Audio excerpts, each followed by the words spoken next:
Les podcasts de la Grande Passerelle.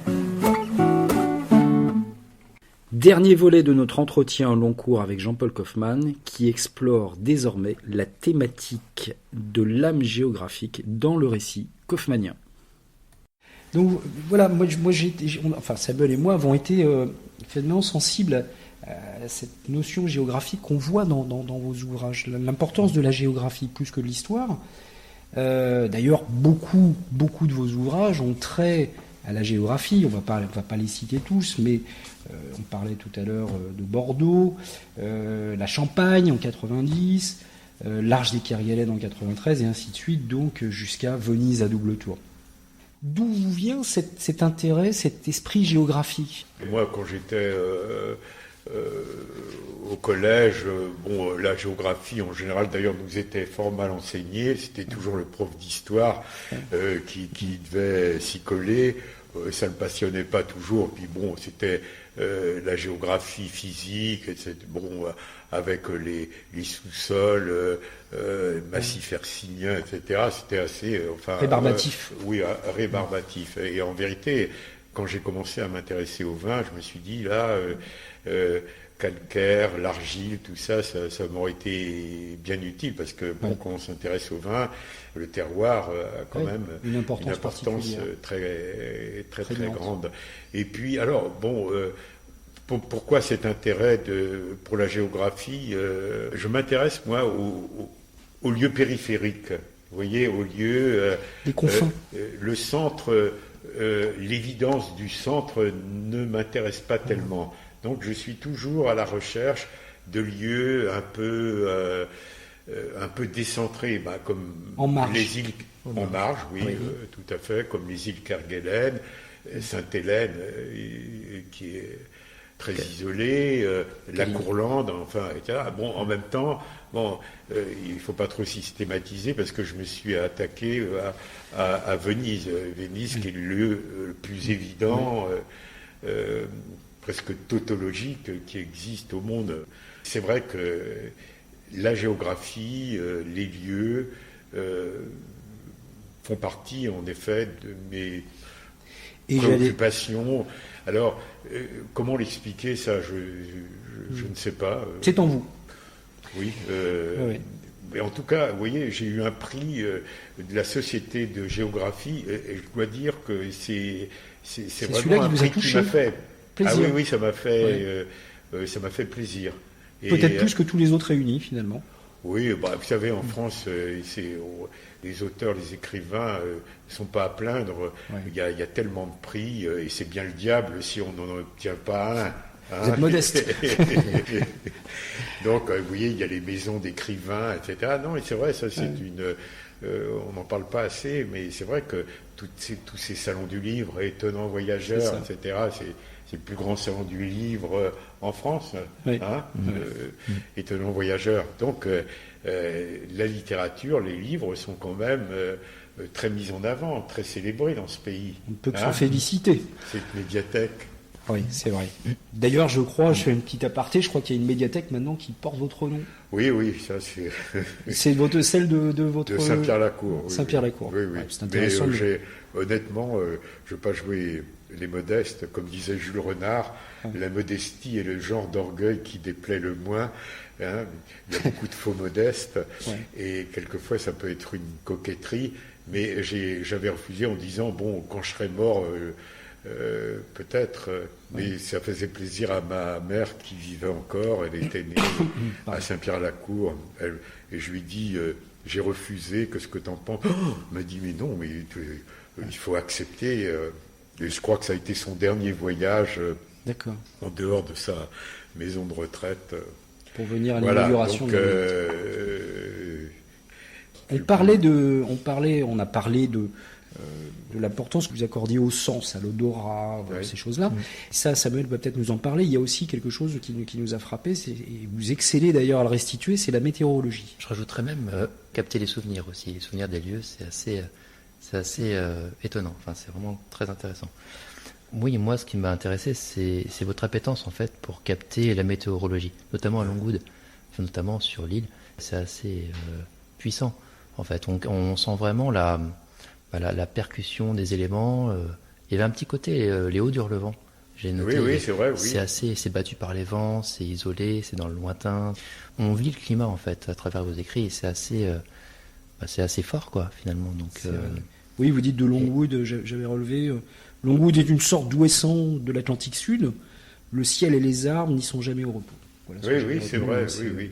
Alors oui, la météorologie, qui est un sujet inépuisable. Hein, Oui. On parle tous les jours de météorologie, mais c'est lié aussi peut-être on parlait de l'olfaction mais pas uniquement. Enfin, dans mes livres, je pense que tout ce qui fait appel aux cinq sens est mis aussi à contribution. Oui. Mais vous voyez, et je pense que ça provient peut-être de l'époque où j'étais journaliste, parce que on n'insiste pas assez là-dessus. Vous voyez, dans cette profession, on n'insiste pas, je dirais, assez sur le corps.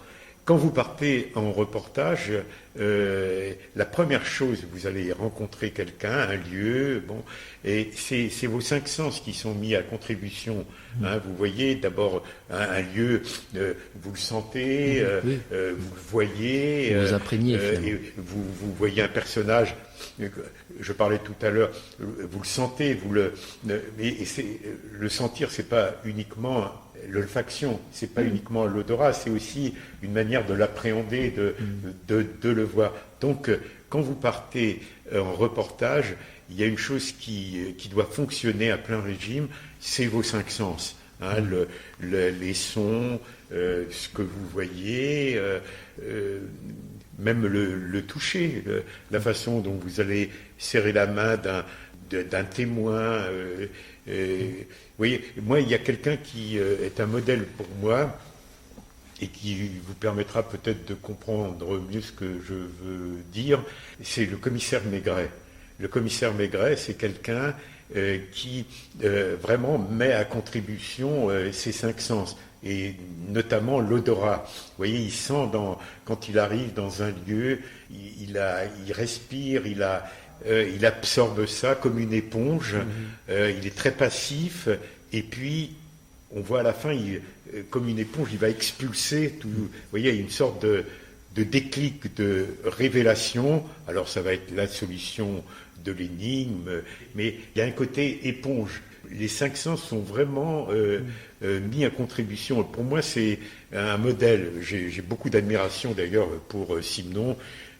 Quand j'étais journaliste, je l'ai rencontré 2 fois à la fin de sa vie, lorsqu'il vivait à Lausanne ou à Vevey, en Suisse. Et pour moi, c'est véritablement un modèle. C'est pour moi un grand écrivain. Maintenant, on le reconnaît comme un grand écrivain. Mais à l'époque, quand j'allais au Matin de Paris le rencontrer, Simenon, un écrivain de gare. Ouais, la littérature de quête gare. Un très très grand écrivain. Et pas uniquement d'ailleurs les Maigret, mais non, les romans durs aussi. Tout ce qu'il a écrit, c'était vraiment. Pour moi, c'est le Balzac du XXe siècle. Très bien. Alors, donc vous parliez de vos cinq sens en éveil. On avait le sentiment que vous agissiez un peu donc ça rejoint un peu ça, en peintre impressionniste. Vous distillez des touches successives, et au rang desquelles figurent des caractères secondaires, qui ne sont pas, à proprement parler, ceux qu'on retient à une première lecture, mais qui sont un des points d'appui du récit et indispensables à l'analyse, finalement. À Hello, alors il y a la guide russe, le conservateur du musée, le fameux Sokolov dont vous parliez, donc les figurants de la reconstitution historique. Je crois que c'est le souvenir du prof d'histoire russe un peu fou là, et ça c'est en 91. Oui, première visite, oui. Et qui vous dit tendez l'oreille, vous allez entendre la charge de Murat, etc. Voilà, toujours cet aspect spectral. Oui, les fantômes. Mais aussi les membres de votre famille qui sont convoqués d'ailleurs. Oui. Ils n'ont pas toujours été très heureux, mais mes enfants, vous les avez un peu traînés peut-être. Oui, ça n'a pas été. Je crois qu'il y a un votre fils qui dit tu vas encore nous ennuyer longtemps avec ton spectre Napoléon, etc. Puis tu nous avais pris pour tu nous as décrits comme des blaireaux dans la maison du retour. Donc, tu vas encore nous ridiculiser. Oui, voilà. Ils sont un peu réticents. Oui, mais vous savez, mes enfants écrivent aussi. Oui, je sais. Donc, ils savent de quoi ils retournent. L'aîné étant professeur d'histoire et le second journaliste. Non, il y en a un qui est historien. Et puis le second est journaliste qui écrit des livres aussi. Voilà, ils comprennent mieux à l'aune de leur profession. C'est mes lecteurs. Oui. C'est très important quand vous avez terminé un livre d'avoir quelqu'un qui vous juge de manière impitoyable. D'accord. Ces personnages, ces figures secondaires, comme on peut les appeler, elles sont aussi présentes à Longwood. Alors moi, il y a quelque chose qui m'a frappé, c'est les deux Anglaises. Amy et sa suivante. Alors pardonnez-moi, mais elle m'évoque un peu Agatha Christie, on en a parlé avec Samuel, je disais même arsenic et vieille dentelle. Elles sont assez... On s'est demandé si elles existaient réellement ou si c'était des personnages un petit peu comme... J'ai pas d'imagination. Vous savez, je dis toujours, la réalité est beaucoup plus surprenante que les choses qu'on peut inventer, que la fiction. Il y a quand même un certain nombre d'écrivains qui peuvent, de ce point de vue-là, servir de modèle. Je sais pas, regardez un livre comme De sang-froid, l'histoire de Truman Capote, enfin qu'on cite à l'envi, mais c'est l'histoire de ces deux types là qui vont être pendus, que Truman Capote a interrogé, qui racontent leur vie. Puis tout est vrai là-dedans. Alors évidemment, c'est toujours le regard, et à partir du moment, en effet, où on raconte, il est certain que tout fait est une interprétation. Pourquoi on choisit tel fait plutôt qu'un autre, etc. C'est pour ça aussi que l'objectivité en matière de journalisme n'existe pas et pour moi est un mythe. Quand j'étais à l'école de journalisme de Lille, on disait si j'étais objet, je serais objectif, mais comme je suis sujet, je suis subjectif. Enfin, je préférerais parler plutôt, d'honnêteté. Plutôt que d'objectivité. Bon, enfin, aujourd'hui, on ne met plus en avant tellement cette pseudo-objectivité. Donc, la réalité, moi, je puise dans ma propre vie, dans ce que je vois. Je pense que il n'y a pas besoin d'inventer, me semble-t-il. Hein. Ah ouais. Mais c'est vrai qu'elles sont attachantes. Elles sont attachantes d'une part, et puis elles sont anglaises jusqu'au bout des ongles. C'est pour ça mais vous voyez, ne serait-ce que vous parlez de cette chambre noire de Longwood. Parmi les personnages, vous avez celui de Gilbert Martineau, qui est le consul. Gardien du temple. Oui, c'est un personnage bien réel. Il est décédé aujourd'hui, mais il est certain que,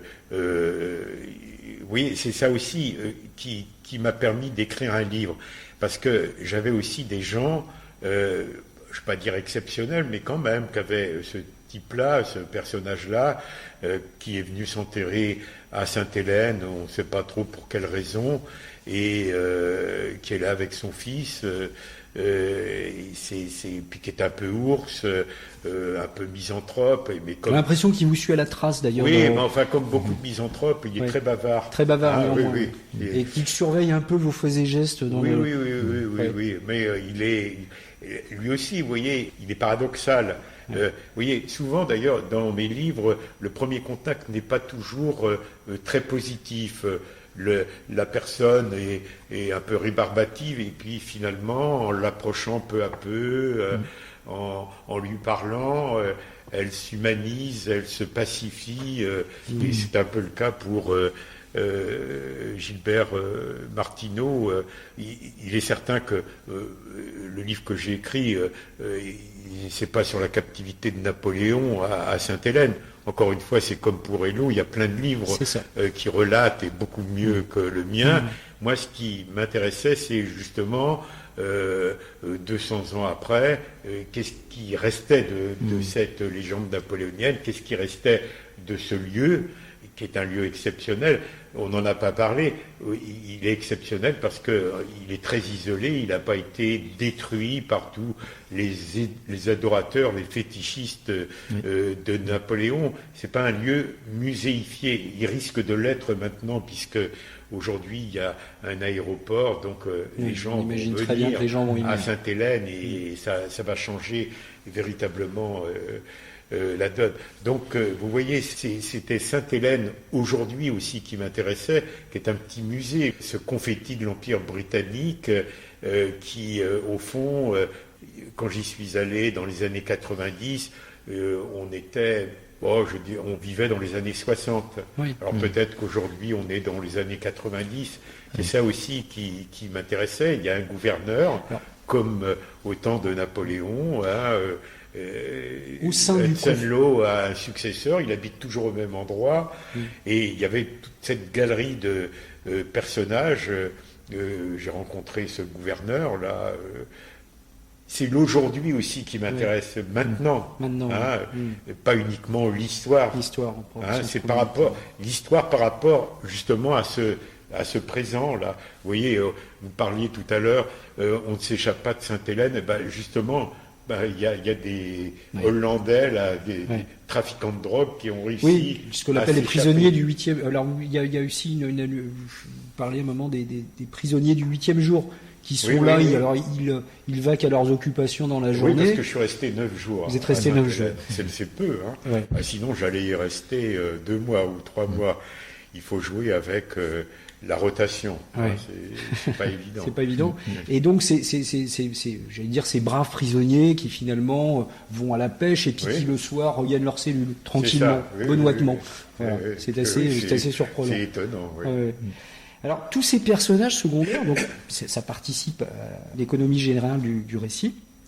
Mais ça donne, je crois que Samuel, tu as dit, une construction d'un roman policier. Et je comprends mieux d'ailleurs à l'aune de ce que vous venez de nous dire concernant. C'est-à-dire que, comme vous l'avez dit, c'est pas une œuvre vraiment d'historien. C'est-à-dire on est vraiment dans la quête des impressions, de savoir en cherchant comme ça qui était Napoléon. Et ce qui est intéressant, on parlait justement des personnages, c'est de voir le contrepoint en fait qu'ils apportent. Quand on voit les regards que Amy et sa suivante, les deux Anglaises, sont un peu hostiles, les deux personnes Martineau, père et fils, comment ils appréhendent eux aussi de leur vision en fait l'empereur, quel était leur regard, quel est leur regard aussi sur le passé et le présent. Il y en a qui disent, il y en a qui peuvent dire oui, le passé derrière nous, avançons parce que le présent, il avance, on va vers le devant. Donc c'est tout ça aussi qui est intéressant et c'est la part énigmatique finalement de l'empereur, du personnage. Voilà, on est tenté de se demander qu'est-ce qui reste en fait de cette énigme, comment on peut arriver à l'appréhender aujourd'hui. Oui, vous avez raison de parler d'énigme.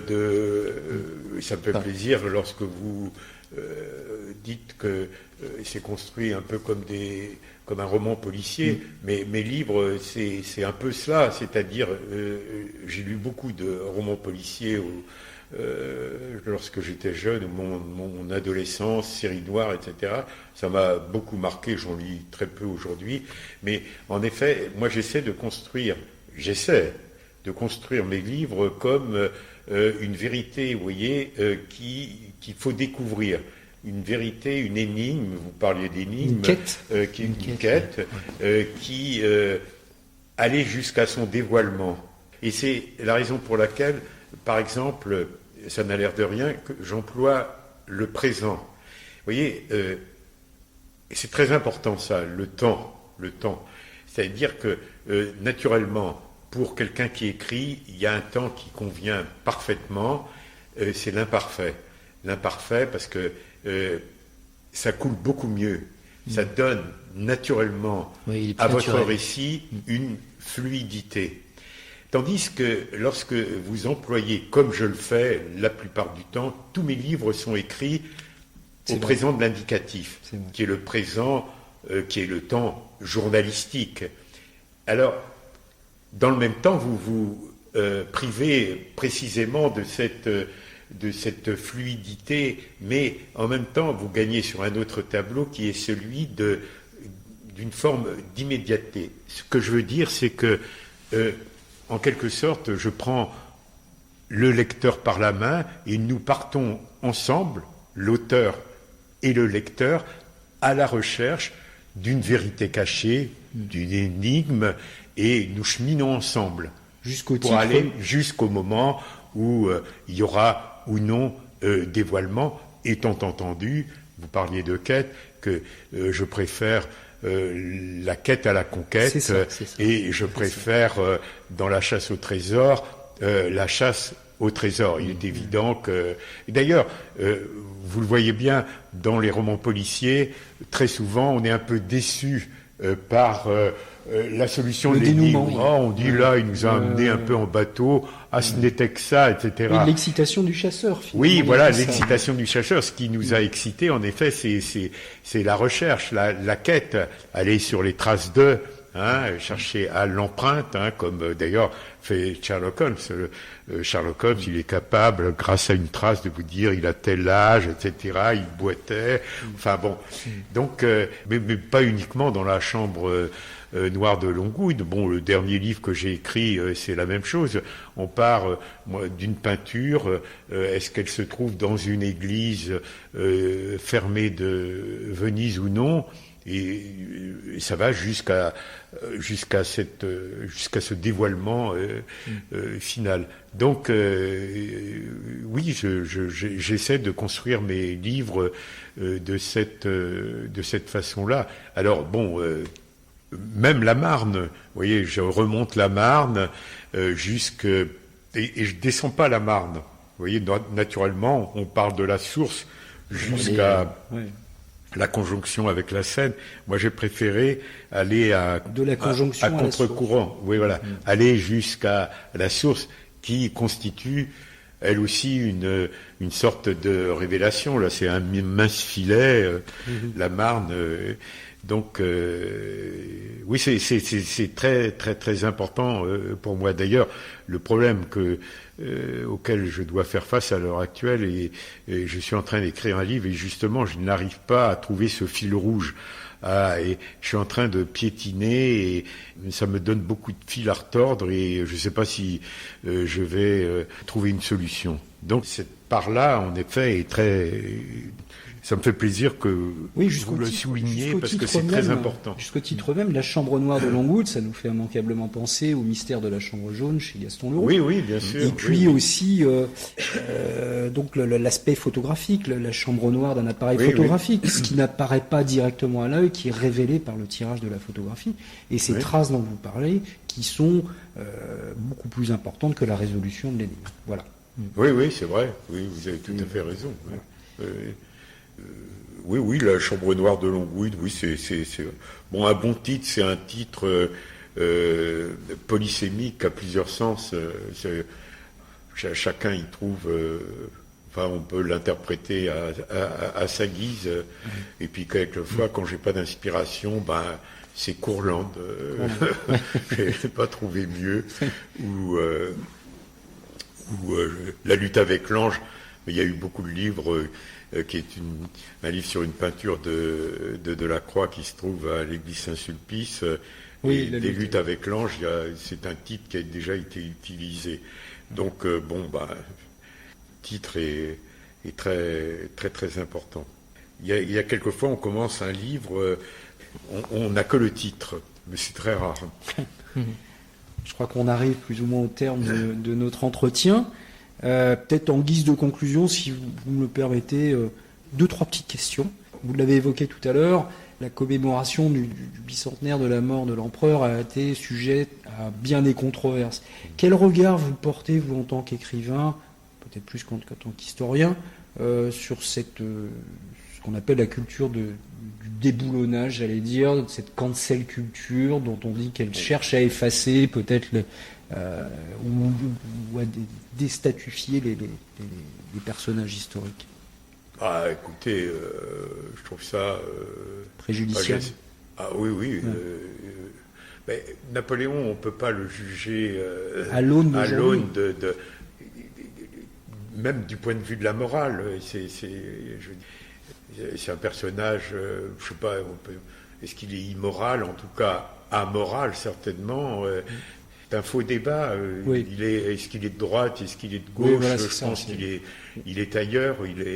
On applique des grilles de lecture qui n'ont pas lieu d'être finalement. Oui, bien sûr. Bon, à ce moment-là, si le déboulonnage, c'est vrai. Bon, ça va être du travail, hein, parce que il y a du boulot. Il y a du boulot et Il touche à tellement. je pense pas que un pays comme le nôtre va être gagné par ça. Bon, j'espère que non, mais bon, c'est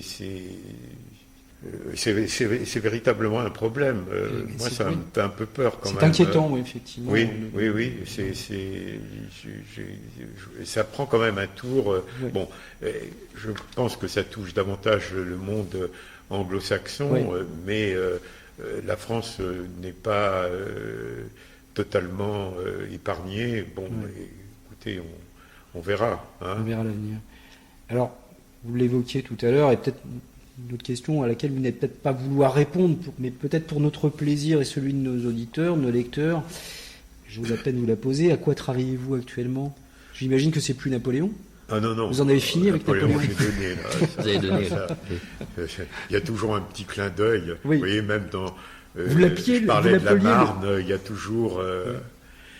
je fais toujours une allusion ou à Simon ou à Napoléon. Vous voyez, la Marne, j'ai trouvé le moyen de parler de Napoléon, d'en remonter la Marne.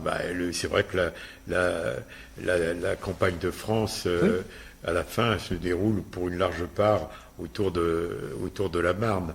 Donc, et puis dans Venise à double tour, j'ai parlé aussi de Napoléon, aussi un personnage que les Vénitiens n'aiment pas, c'est Napoléon. C'est quand même lui qui a supprimé la Sérénissime. Hein. Oui. Donc, ils lui en veulent beaucoup, hein, D'accord. les Vénitiens. Non, le livre sur lequel je travaille actuellement, qui me donne, comme je vous le disais tout à l'heure, du fil à retordre, c'est un livre justement sur les années 50, les années que j'ai passées. Il est entré à votre enfance? Oui, dans ce village de Cornu, où mes parents étaient boulangers, et donc ces années 50 qui étaient les mêmes dans une commune rurale comme la mienne, étaient les mêmes. On vivait dans les années 50 comme dans les années 30. Et dans les années 30, les choses n'avaient guère bougé. C'était la même chose qu'au début de la Troisième République.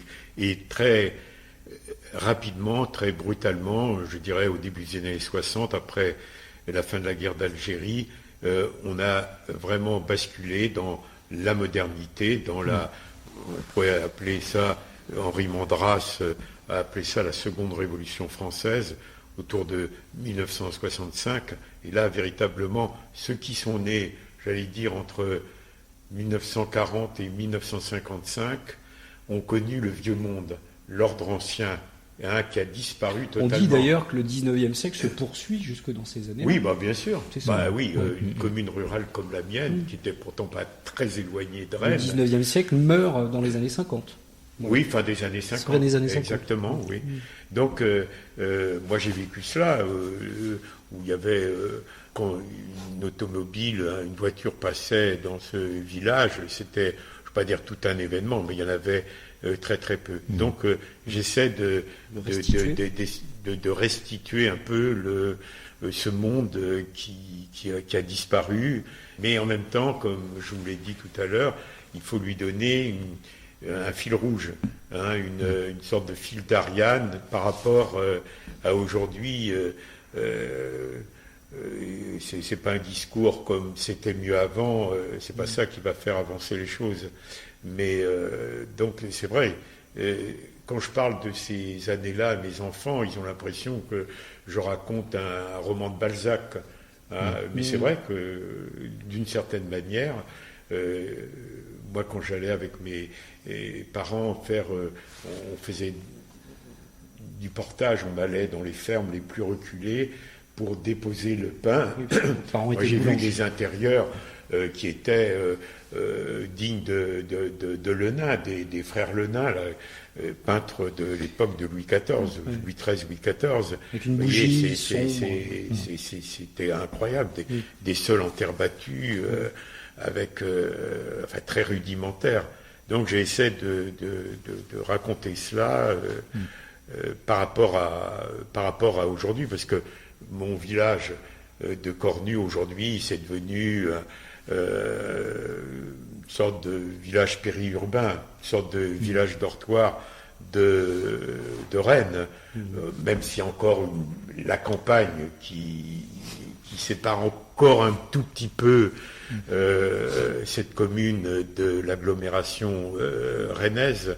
Donc ça n'a plus rien à voir avec ce que j'ai connu. Donc voilà, c'est le livre que j'essaie de... Est-ce que je vais en venir à bout, ça j'en sais rien. Mais le Covid d'ailleurs m'a un peu brisé dans mon élan. Parce que dans la phase de l'enquête là que j'étais en train d'effectuer au mois de février 2020, j'ai dû arrêter là brusquement et ça m'a posé beaucoup de problèmes. Parce qu'on ne le dit jamais assez, ce qui est intéressant, c'est la phase de préparation. Vous voyez, quand vous écrivez, quand vous êtes à Hello, quand vous êtes à Sainte-Hélène, et après il faut écrire. Oui. Et écrire, il y a quand même une part de, comment dire, c'est un exercice un peu quotidien, un peu morose. Hein, quand vous êtes le matin par un matin d'hiver, il faut, devant votre page blanche, il faut écrire. Et parfois, on n'a pas l'inspiration. Ça se traîne une discipline quotidienne. Oui, une discipline. Enfin, j'essaie de l'avoir. Donc, et c'est vrai que la phase de préparation, la phase d'enquête est beaucoup plus intéressante quand vous rencontrez des personnages. À cet égard, comment travaillez-vous? Vous prenez beaucoup de notes? Ah oui, bien sûr. Oui. Alors puis moi j'ai beaucoup travaillé sur. J'ai lu énormément. Ouest France des années 50, etc. D'accord. Vous voyez, je suis allé aux archives, j'ai trouvé quand même pas mal de choses. Et puis, très brusquement, là, il a fallu arrêter tout ça. Donc, j'ai été un peu... Là, j'essaie freiner dans votre... Oui, j'essaie de retrouver un peu le fil perdu. Et ça ne doit pas être évident, d'ailleurs, après avoir stoppé, effectivement, cette oui, vous savez, tout livre comporte une difficulté insoluble. Qu'il faut résoudre. Les choses se passent facilement, naturellement, et rarement un bon livre, à mon avis. La tentation il faut de la difficulté. La tentation est grande lorsque vous rencontrez ce genre de difficulté d'arrêter et puis peut-être de passer à autre chose. C'est la première fois où je me suis dit je vais peut-être pas y arriver. D'accord. Inch'Allah, j'espère que j'irai jusqu'au bout. Mais là, j'essaie de continuer. On verra. Bien. Ainsi s'achève notre entretien au long cours dans le cadre du bicentenaire de la mort de Napoléon Ier. La médiathèque remercie chaleureusement Jean-Paul Kaufmann pour le temps qu'il aura consacré à ces longs et passionnants échanges.